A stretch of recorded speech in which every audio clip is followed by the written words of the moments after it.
Well, I learned that the data that we're getting, Daniel, is pretty spot on. The fact that in Australia, we got 22% of folk that are engaged. That means well over, 78% aren't. And then globally, those figures, I think it's 23% globally, according to Gallup. This year, that data's come out. In fact, what's amazing is in 2023, that global 23% engaged staff, and for Australia, 22% are record numbers. That's the best we've ever gotten, right? And what we learned through the pandemic in here, particularly here in Australia, and this was repeated globally, was that all the rhetoric that the leaders talk about people are my greatest asset and people are the most important part of the capital in the business, they actually meant that.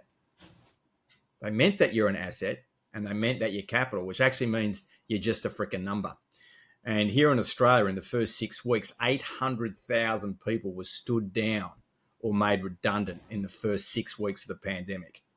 So despite all this rhetoric about how great you are, when they were tested, people went out the door, right? That's what we learned. Now, unfortunately, that's why so many businesses and so many employees are not performing anywhere near where they could be, because we're sucked into this HR view of the world, right?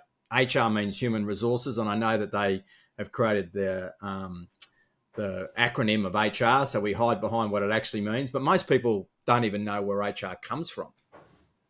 I'm not sure if you want me to share the quick story of where HR. I want to hear. I want to know. I want to learn. Yeah, well, a certain Mr. Henry Ford in 1908 hired Frederick Winslow Taylor to help him create the production line, and together they created what's known as the scientific management method. And what they said at the time, and continue to say through that period, was that people are part of the machine. And it was in the 1950s, as part of the evolution of the scientific management method, that the term human resources first came out. You're a resource because you're just a part, like any part of a machine. Does that make sense? It does. And most people don't know this. And the whole HR industry has been driven from day one with this underlying mindset or paradigm that human beings are just part of the machine, right? And when a pandemic comes along, that's when that view gets shown to be true, right? Now, when I wrote Disruption Leadership Matters, Lessons for Leaders from the Pandemic throughout 2020 to 2021, I didn't actually want to go and focus on that whole negative view of the world, but I need to explain it initially so people understand it is true, and the data backs up that our workplaces and leadership are nowhere near where they ought to be, right? We really haven't progressed, and there's a lot to be said about how good are our business schools really, even though they're my clients, and it's risky for me to say it, how good are they really, when really leadership just has not been improving at all, and the pandemic proved that. So what I wanted to do through that period was go and find the organizations that have actually treated their people like human beings. So Disruption Leadership Matters was actually about sharing the stories of global organizations right down to small mum and dad style businesses who treated their people like human beings throughout that period. Now, what's fascinating, I didn't know this was going to happen at the time, but since publishing that book in November of 2021, every single one of those organizations I mentioned in that book have grown. Every single one of them have grown. More profitable, grown in turnover, and it's because they actually worked with and retained their talent. So I know you live in Taiwan, so this will touch your heart, no doubt. I believe a lot of people in the West, in countries like Australia, have a very negative view of a lot of Asian companies, right? And the fact is, there's Asian companies out there leading the way, showing us how to do it. So Superchai Ravanont, who owns the CP Group based in Thailand, as an example, 400,000 employees, Daniel, across 20 countries, mostly in agribusiness and retail. When the pandemic comes along, he grabs the leadership team and he says, right, straight away, hey, a ton of our people are not going to be able to work. I want you to go through your profit and loss statements and find the line items that are non-salary line items to pay for these people for their retraining, and in many cases, just to do nothing while this pandemic's stopping us from working. Because when the pandemic ends, which he didn't know when it was going to end, right? None of us did. But he goes, when it ends, we're going to need those people to grow our business. You know, Bob Chapman, the CEO of the Barry Waymiller Group. Now, the Barry Waymiller Group, again, probably a company people have never heard of, but they own the manufacturing of the machines that make the packaging for pretty much everything you get off a supermarket shelf. Does that make sense? Mm-hmm, mm-hmm. Now, they're a $3.5 billion business, 12,000 staff. When the pandemic started, because every downturn that's happened since Bob's run the business since 1997, not one person in his business has lost their job because of an economic downturn. Right. And it's a brilliant shift in thinking that he has got, which Supercharge shares. And what he believes is that it's not the employee's fault when we hit an economic downturn. And you know how we talk about getting the right people in the right seats on the bus? You know that phraseology, right? What he talks about is before you even think about getting the right people in the right seats on the bus, you got to build a safe bus. A safe bus is one that can handle the reality of economic downturns and upturns. Because he says, everybody knows when you're in an upturn, one thing's for certain, a downturn's coming. And when you're in a downturn, one thing's for certain, an upturn is coming, right? So let's build a business that can sustain the downturns, because when they come, we will grow. And the Barry Waymiller Group has grown in every single downturn when it's ended. Does that make sense? It does. So again, he says to his people, don't worry about your job. Your job's safe. I know it's safe because we built a business that is about making sure it's safe for downturns. We don't know how big and deep this one's going to be. And yes, we're going to have to work with you like we've done in the past.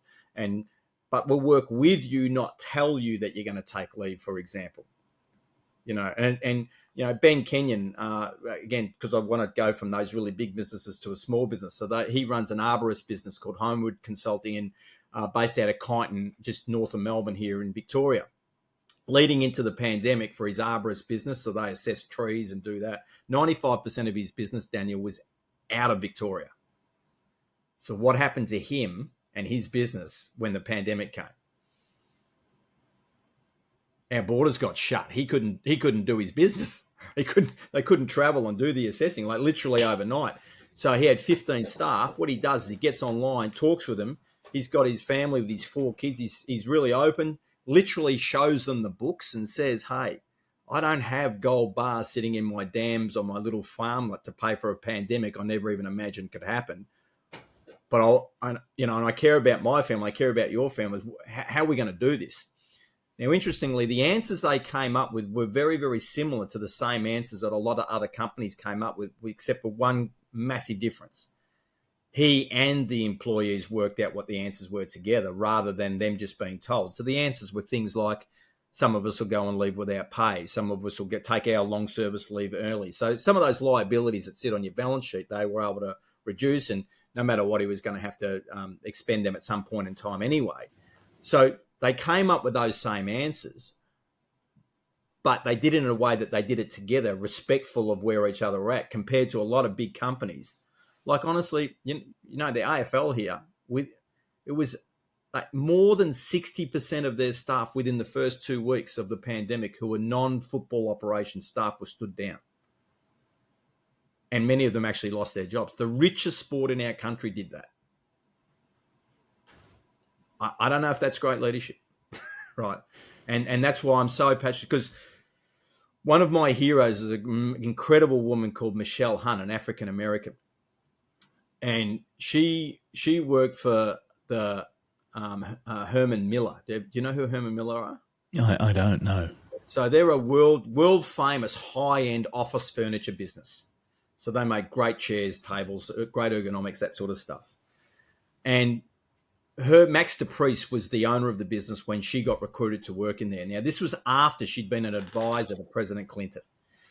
Now, as an African-American woman, she'd actually grown up on military bases in the southern states of the USA, where her father was the only African-American officer. So she grew up in a brutally racist environment. Like, it was brutal. and some of the things that her father did to help her, have a great mind and then to have this amazing career. But when she was working for the Herman Miller, she thought that she was going in to be the manager of HR. And Max Dupree says, there's no human resources here, Michelle. We only have human beings. So you're going to be the head for people. That's your title, right? She says it was Camelot working there, right? Okay. At the same time, because a lot of her work was around leadership development, she said that Max had said to her that leadership is a serious meddling in other people's lives. So what does that mean? What that means is that the behavior of the leader, when you just look at the way they're behaving, causes people to go home, which adds stress to the already existing stress that most people who give a crap about their job actually take stress home just because they give a crap about their job. Yeah? Because they want to do a good job. So they take some stress home just about that. But when you add that leader's behavior on top of that, they're taking often a magnitude of stress higher than it needs to be home, which impacts their family life, and that's meddling with their life. Now, I would argue there's an extension of that where, Daniel, it's not only meddling with their family life, it's meddling with their local community life. It's meddling with society, right? I argue there's a connection between the leadership that goes on in an organization and what's going on in society, right? I would argue families break down because of poor leadership in the workplace and the stress that causes that's completely unnecessary. Often it's just ego-based. So for example, people not recognizing the work of people just not being aware that they're loading this star up, because you would have witnessed this no doubt in your career. You know how the star just keeps attracting more work? And there comes a point where there's just literally they can't humanly keep doing that anymore. Which business owners understand when they're trying to grow their business, because the business owner themselves is that person that they keep loading up themselves, right? I've experienced it. I remember when I was in real estate, my boss wanted to have a peak performance month, but he didn't ask me if I wanted it. Well, hey, you've done it before. Let's just maintain it. No, that was an out-of-line month. That was just out of line. You know, sometimes you're in sales and your pipeline gets so full that it just explodes. But it's a rarity. It's not the norm. It's the exception. But the boss is like, let's just maintain that forever. I'm like, brother, that was 7 days a week, 12-hour days nonstop, all the time dedicated to work. I'm a young guy and I still want to have fun. No, I don't want to do it. And there was a lot of pressure. I didn't fold, but I know other people who folded and they went for these peak performance months, but it led to burnout. And they didn't necessarily choose it. Hey, they played a part in it, but they wanted to say no. But it's hard to say no to some bosses. Some personality types find it really hard to say no. You know, if you're an individualist, you can say no, fuck you, really easy. But if you're a little bit more polite, you might just go along to get along. But yeah, you got to take it home somewhere. Yeah, and which leads to one of the major problems, though. I mean, when you got 67% of people globally that are disengaged with the workplace, but they're still there. It's a big number, isn't it? It's a big number, my friend. It's a big number. And that means that so what's stopping them? And that the four-letter word that's stopping them starts with F. And it's fear. They are scared out of their minds to leave this job that isn't right for them, because they've got their income, they've got their mortgage, they've got their kids' education. There's a whole bunch of valid reasons. But the biggest one is they're not confident enough as to what they really want to be doing, because they actually haven't done the work on themselves. Like when you author books, like I've written 3 now, and you know the recent one, Yes for Success, How to Achieve Life Harmony and Fulfillment, like the number of people that say to me, actually to my face, oh, that's awesome, Gary, great to see Yes for Success. I don't read. It's been 15 years since I last wrote a book. It's been 25 years since I last, it's like a big medal around their chest. And I'm like, really? I know you read your betting app. I know you read Instagram. What do you mean you don't read? I mean, how could you possibly be the best version of, now by read you could be listening to audio books or podcasts like this, or whatever, but it's not necessarily reading. And I know what their meaning is. I don't read a book anymore. Yep. But actually that mindset of chopping yourself off from the unbelievable world of knowledge and information that's out there from experts that you're never going to meet in your own life. That I've got the good fortune, like that Michelle Hunt that I mentioned. I communicate directly with this person that once was just a hero of mine, metaphorically speaking. But if I send her a message now, she'll respond to me. Like, how cool is that? And the number of people that's happened. We mentioned Grant Cardone just before we went on air. Well, just last Friday, I was talking directly with Grant Cardone. Not everyone gets that chance. Well, when you do this sort of work, that's what ends up happening. It is fascinating that people stop reading, and I had a very bad experience at school. I was labelled as learning disabled. Hey, here's a nice label for you, Daniel. That'll do you for the rest of your life. And so for many years, I didn't like the feel of education. Didn't mean I didn't like to learn. I didn't like the feel of being schooled. And I was very blessed with a very good mentor when I left school. The first thing he did, he said, Daniel, before you apply for a job, before you get accepted in this business, hey, read a book. And he gave me the book, Who Moved My Cheese? And I read that. And he said, come back. So I came back a week later and he said, how was the book? I said, bloody fantastic. He said, here's another book. And I said, what is it? He said, it's The Richest Man in Babylon. He said, read that. And I came back a week later and said, how'd you like the book? And I said, it was really good. He said, here's another book. And it was called Real Estate Mistakes. And I read that book and he said, what did you learn? I said, I learned this, this, and this. And he said, beautiful. Well, in this business, we learn. And there's a book club and we read a book a month. And then the next book, the first book that he gave me was a book by Brian Tracy, which was called Maximum Achievement. And so he gave me that in 1999. And the fascinating thing was that was my first book that I fell in love with. So I read it, I loved it, and I still read it every year till today. And I used to travel the world with that book because those were timeless principles. And one of the things in there was ongoing education. Yes. And Brian spoke that if you read for, an hour a day and you did that every day for a year, you would complete around about 50 books a year. So a book a week. And that would give you a practical PhD of knowledge in your field every single year. Correct. And I learned that, and then I went through multiple jobs, had businesses, and I went and worked with Emirates Airline. And as part of my job there, I co-led a team of 17,500 cabin crew. But I had to keep learning for myself. And during one period of time, I kept swapping flights. So instead of flying to the fun destinations like New York or going to London, I'd fly to Singapore because there was a secondhand bookshop in a location called Brass Busser Complex. So I'd go there with an empty suitcase, pair of board shorts, a Bonds singlet, and I'd fill up the suitcase with books. And I remember I purchased 70 of Edward de Bono's books, and I was reading a book a week. And then I realized that, even 15 years after I started doing that, that information was stuck in here. And those books weren't worth $15 to me. They've been worth hundreds of thousands of dollars. I had a consulting session the other week and a client said, I've got this problem. And I was like, oh, I remember reading this book 15 years ago and then I made a couple of $1,000s just from consulting with those ideas. And so if people realize that this consumption of knowledge equals an increase in your performance, first of all, it increases your happiness. When you're learning, you feel valuable. When you stop learning, you're not of value. The rate of information doubles on this planet. It used to be every 2 years. I believe it's like every 6 months or less that the rate of information doubles.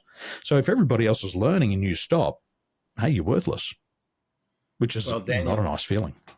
With AI that people keep saying it's coming. It's not coming, brother and sister. It's already here. It's here already, right? It is here already. There are already jobs going with AI. There's new jobs happening, but they're probably at this ratio at the moment, the ones going to coming. The one thing people can do is be a learner. Have a growth mindset. Carol Dweck's work. Have a growth mindset. Be a learner. Be prepared to learn outside your normal lane, but prove that you can learn. And then you're going to be absolutely on this side with AI. You'll benefit with AI. If you are not a learner and your job has any level of repeatability in it, bye-bye. It's going. Hello, it's going. I mean, autonomous vehicles are coming. I don't necessarily, and whether I agree with what I'm saying that's going to happen or not, it's completely irrelevant, right? It's coming, right? Truck drivers, taxi drivers, Uber drivers, even fire truck drivers. Like, no one's going to need to drive in probably still my lifetime and your lifetime, I suspect. It's not that. It's coming, right? It is absolutely coming. That is millions and millions of people who currently earn their lifestyle through driving. Truck drivers. There's not going to be a truck with a driver behind it, right? What are those people going to do? And if they're not driving around listening to books right now, so if there probably isn't, but if there is, awesome. If there are people driving trucks right now listening to this or watching this when they're on a break, start learning if you're not already. Start reading books, start consuming, turn yourself into an absolute learner, because you will protect yourself. And you're right. We're moving out of the age of manpower and we're moving into mind power. And just because there's resources like ChatGPT here doesn't mean it's going to make you any better. I had a friend reach out and he said, Daniel, you taught me how to coach. He said, I've been on to ChatGPT. And he said, look what we can learn on ChatGPT. And I said, mate, that's fantastic that you've used that. But the only reason why it works for you is because you've got the education and you know what questions to ask the system. Yes. I said, if you haven't done the education, you'll never know the questions to ask. Yeah. And that was the breakthrough for him. He went, oh my gosh, the education is important because I can now leverage that system to its full potential because I can ask it really good questions.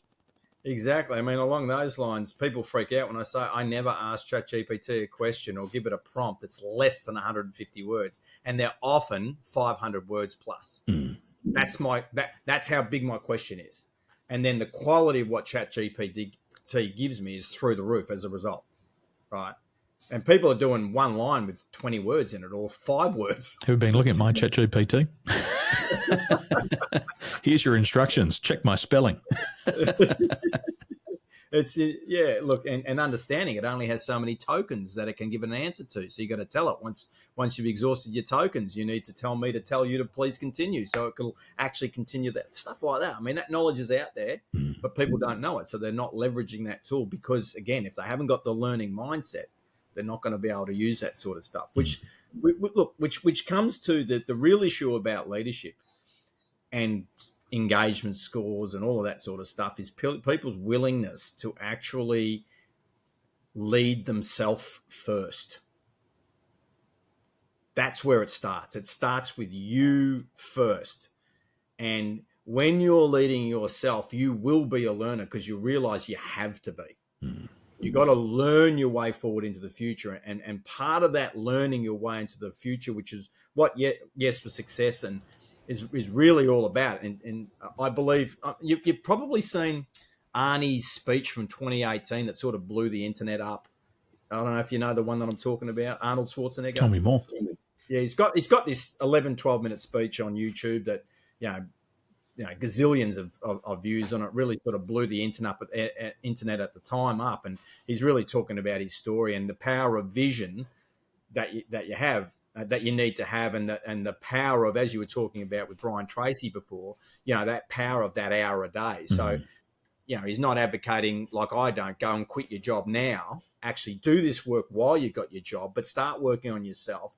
Spend that hour a day. And as Arnie says in that video, that's 365 hours in a year. And like you were saying, Brian Tracy, well, that's sort of equivalent to a PhD when you look at the effort. Well, imagine on any topic you wanted to actually do, if it's me, if that topic's you, how much further will you have advanced? And I believe that people, when they watch that video, they get it. They go, yeah, that makes sense. I should have a vision and I should have goals and I should be investing. Their issue is, I reckon for most people though, which is why, one of the reasons why I wrote Yes for Success is, despite getting it, they actually don't know how to create that vision. And they don't know how from that vision to work out, well, what exactly do I need to do if it is in just that hour, right? And that's why I wrote Yes for Success, because it actually does both. In the first 10 chapters, it just explains to people. I don't give anybody the answer, but I know I give them a framework that helps them go, well, what is my vision, and what the hell do I have to do to make that happen? including things like your health, physical, mental, spiritual, all that sort of stuff. Obviously, key relationships. I talk about creating your personal success team and, nurturing relationships with key people like that leader was that with you that was giving you those books, Daniel. That person was on your personal success team. They're there cheering you on and helping you be the best version of yourself, which equally means at times you got to leave some people behind. You got to actually, to move forward, you got to leave things behind. You left Australia behind at a point in time to be able to create the life that you've got now. I assume that probably wasn't easy. There was easy parts of it, no doubt, but there would have been really hard parts to that to make that call after you'd spent time in Dubai and then to go to Taiwan and make your life there with your family. Like we got to move forward. And I guess the other thing I think people from a leading themselves perspective don't really understand is that in life, as you're going forward and creating your future, you're never going to be problem free. So they attach happiness to I'll have no problems. As you move forward, you just create new problems and bigger ones.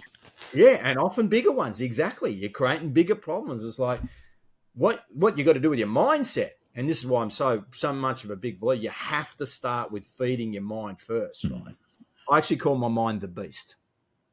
Right? Feed the beast. Feed the beast. And why is it the beast? Because actually, from a neuroscience point of view, we're still pretty much just a mammal. Still pretty much an irrational creature. We do three things, the three Fs: feeding, fighting, and fucking. Yeah, that's it. We do, right? And there's three things. We all do it. We do it, right? And so, what are you feeding your beast? What are you feeding your mind so that you can overcome to some degree that wild animal that we really are to actually create the future that you want, and also understand that those new problems, those bigger problems, you actually embrace them as like, cool, man, I got this new problem. It's freaking huge. But this is good. There's a bizarre degree. Once you get this, that actually makes you happy. My daughter, she's a leader. And I know she's a leader because the first thing she does, she gets results for herself. And that's what I've bred into her. I said, sweetheart, if you want to be a leader has the ability to get followers. But you've got to get the result first to show others that it's possible. Absolutely. And she's been a leader many times in her class captain, number one student for the district, number one speaking on stage, all of these things. And so she's got the results and now she gets followers. And she's just turned in 11. And I asked her on Wednesday, I said, sweetheart, what do you want for your 11th year? And the first thing that came out of her mouth was, Dad, I just want to be happy. And I love that because as I have a look at my mission and my single defining focus, my number one value over everything else is peace of mind. And so I know for me, peace of mind is happiness. I just want to enjoy whatever I'm doing at the moment. Doesn't matter if, like you said, if it's a struggle or if it's win. If it's a struggle, you can still be happy going through the pain. Yes. Because it's what we asked for. And so my daughter says, Dad, I just want to be happy. And I think that's so important. As a leader, you've got to be happy, but you've also got to keep other parties happy. So how can you still lead all the other parties, including yourself, and how do you maintain that happiness? Well, here's a really massive opportunity for true, what I would call true leaders, is to teach and facilitate people to lead themselves. Start there. Like, what if you're a business owner and you got staff, what if you invested in your staff to actually be able to lead themselves? So like Jason Lippert, who owns the Lippert Group in the USA, his company, what they do is they make all of the specialties for RVs. And in the US, RVs are a massive industry, right? So you go, you buy an RV and you want a special kitchen in it, you want a special bed in it, you want a special theatre room in it, whatever it might be. That's what the Lippert Group does, right? And, they're now a $1.3 billion business, grown the staff. You know what they do? Every single staff member goes through a program similar or something like their version of Yes for Success, shares their personal goals with the team members, and they freaking celebrate when staff maybe lost 15 kilos in our language. Maybe they actually were able to afford to send their child to the college they wanted to send their child to. Maybe they went on their first overseas trip, whatever the goal is that's personal, they're celebrating it in the workplace. And they're part of their conversations with their leaders is around how you're going with your personal goals. Like they're fully embracing that. You know what's happened to absenteeism in that place? Absenteeism has fallen through the floor. People are fighting left, right, and centre with absenteeism post-pandemic. Right? Is so many of my clients are in that space. I'm like, let's change things up. The pandemic has said the world has changed. We need to change. Too many of us haven't changed enough. The pendulum has swung way too much to the everyone just working from home. Actually, even Amy Edmondson and Mark Mortensen, the founders of Psychological Safety, have said in most instances that's not where we should be now. We need to be swinging back.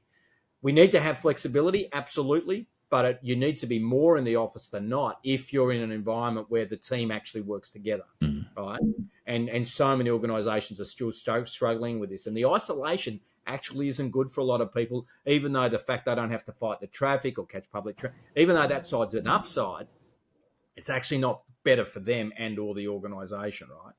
But again, if you're helping people to get much more clarity around their whole of life and you're celebrating the various successes, absenteeism goes through starts to drop. Like it goes down, not up, because people are there because they want to be there. And you're breeding success from outside the organisation to inside the organisation. Does that make sense? It does. It does. One of my leaders the other day, he told his employer about his personal goal. He said, "Hey, I want to lose 8 kilos before the end of the year." Next week, the employer hires a personal trainer for the business. Well, if you're going to do it, we're going to do it as a team. And the personal trainer comes in twice a week, and they all get out of the office into the park, and they work out together. Because one of the boys has got to lose weight, and we're all in. It's just... Why would you be sick for a business like that? Of course. Why would you be sick?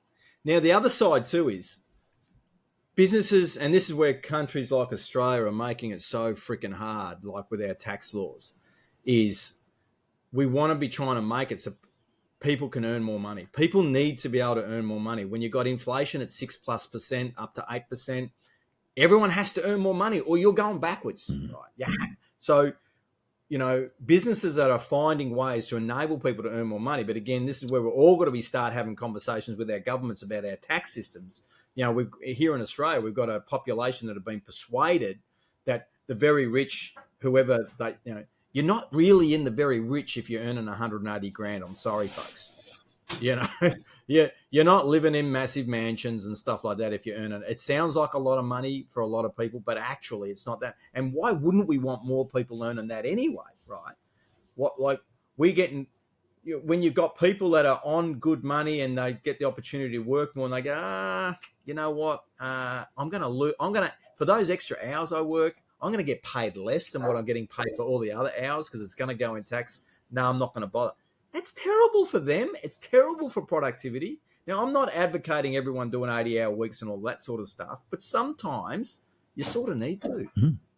Well, right? We've known it for years. You work 40 hours a week for survival, and every hour over that you do for success.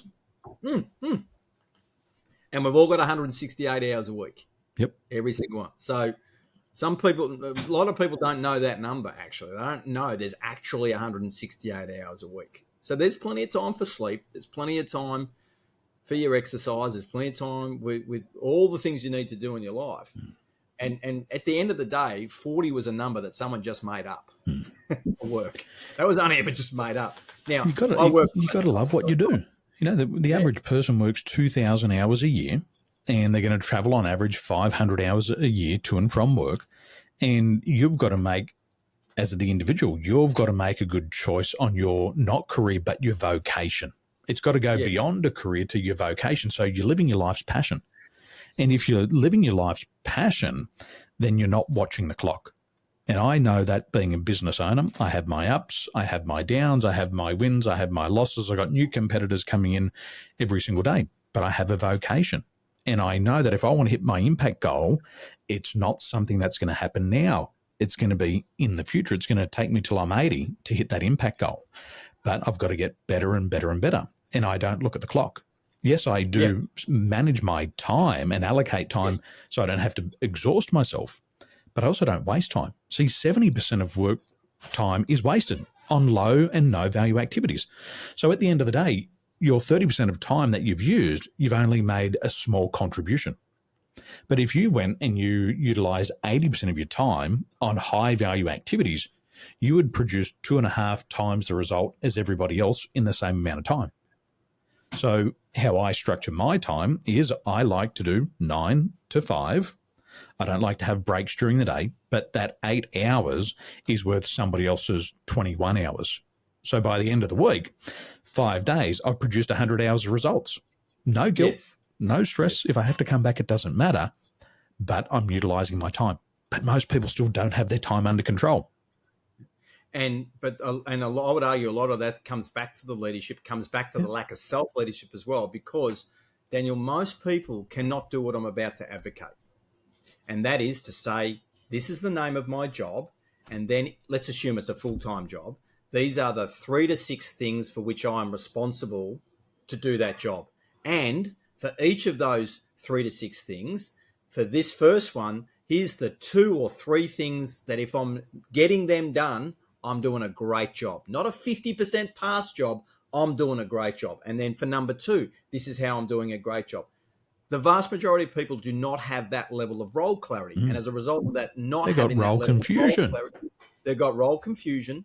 They don't know what decisions they can or can't make. The amount of downtime in businesses because people don't know who owns what decision, which then ends up causing my opinion versus your opinion and therefore interpersonal conflict, is absolutely insane. And through my business organizations that matter and the cultural work I do and the leadership work that I do, it's like we're just going to sort this stuff out because people actually want to be accountable, but the way accountability is done at the moment, which is when something goes wrong, whose fault was it? As a result of that version of accountability, no one actually wants to be accountable in that world because it's crap, right? It's shit. And so leaders need to build clarity. I mean, the number of people that are advertising for jobs, Daniel, and if someone being interviewed says to this question, asks this question in the interview, okay, how would I know I'm doing a great job if I get this job? And they don't know how to answer that question. Is like, what are you doing? How can you be employing someone and you don't even know what a great job looks like? Got to have a benchmark, got to have a target. We got businesses, and it's often a 2 or a 3 word mission.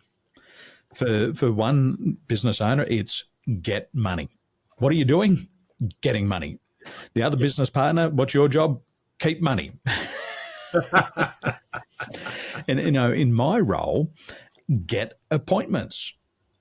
And we've got to simplify it. You've got to have a mission for each role. You've got to have a target that you can see, and you've got to be able to measure it along the way.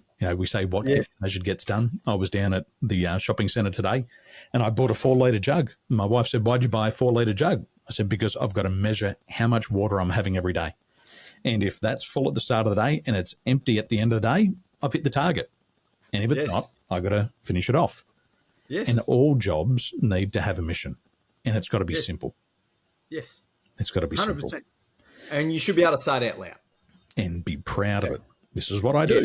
And then with those key accountabilities that you're talking about, for leaders, that's when you figure out, okay, if these are the top 3 to 5 key accountabilities, now I can put a development plan in place so they can become the very best just in those 3 to 5 key result areas. And a lot of people, I think this is why a lot of people don't read, in my opinion, is they read a book and they get to the end of it and they say, I can't even apply this knowledge. They listen to a podcast and they say, well, I can't even apply that. Not all knowledge is equal. If you're not learning within your key result areas, that knowledge becomes redundant. And people will spend an entire year learning. They do one full lap around the sun and they get back to the start and they don't even improve. It's because you can spend a whole year learning the wrong things. I've got a mate. He spent 10 years listening to podcasts. Now he wants to start a business, and none of that information attributed to business success. And so he's still 10 years behind. Yes. I call that smart hard work. What you've just described is smart hard work versus dumb hard work. right? You got to do smart hardware, which means you got to be doing intentional learning, which is around the key result areas that you were just talking about. Or if I want to be a business person, want to be doing intentional learning around how do you run a business, because ultimately, just because you're a reader isn't also going to transfer into The knowledge that's more you actionable. learn, the more you earn. No, that's bullshit. Yeah, you gotta actually do it. You gotta read books, and if it's connecting with you, got to okay, how do I do it? Like Got I to got to try apply and it. do this. You got to apply it. You got to find some element of your life, whether it is in your current role, and if it's not there, go and coach a friggin' sporting team for one of your kids, and deliberately and intentionally apply it there. Get that out of that volunteering experience that you're doing, which is also a relationship with your kids, but get that development work there too. It is doable, but you sometimes it works not where it's going to happen. You got to find those other places. Yep. And the interesting thing about authors, and all due respect to every author, including you and myself, there's a reason why the book's $15. And the reason is you still got to try to figure out how to apply it yourself. Yes. And my belief is if you can acquire the knowledge and you know how to apply it, beautiful. But for most of us, we still don't know how to apply it. And that's where you got to work with the experts. And it's not a cost. It's not a cost working with an expert. It's an investment. And I remember 100%. reading Grant Cardone's 10X rule. After I read the book, I said, well, every single program I do moving forward, every single investment in my business, I'm going to get a 10X return.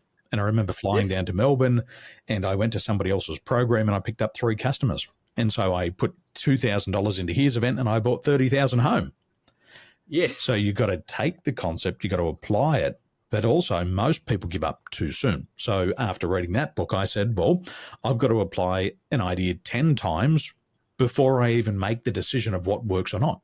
So now I try Yes. something 10 times, I get the feedback, then I delay the decision. Okay, wow, I Yes. figured out that it worked. We've got to do that. So final thing I want to explore, where does leadership start? Well, it starts with yourself, right? It starts with we're all born individually. I'm a twin actually, but I was still born individually. Right? I was still You're the just better born looking me. twin. Well, of course, most more intelligent. I had to give up half of everything. So imagine how intelligent. No, joking, folks. And Dennis, hopefully you listen to this. That's my twin brother, who does live in the States, in Miami, not too far from Grant, as it turns out. Yeah, it starts with yourself, and I think people have abdicated that. They've abdicated the fact that they're leading their life. They're, like if you got stuff that you're unhappy with in your life, whatever it is, relationships, your health, whatever, take responsibility. Just own it. Even if it isn't your fault, just own it. Own it and take action to change it, which is going to bring you problems, but just own it. And everything has some form of cost. You got to leave something behind to go forward. Be okay with that. But leadership starts with you. That's where it starts. And if you are leading other people, if you are a business person or you're an employee yourself, but you're in a senior role for a larger organization, you have a duty to learn how to lead not only yourself but other people, so that you do not meddle with their lives. You have a duty to learn how to lead, and the fact that globally, and this is through Harvard and Jack Selman, that the average age of a leader getting trained in 2022 was nearly 47 years of age. And yet they're leading from the age of 30 in terms of having formal direct reports.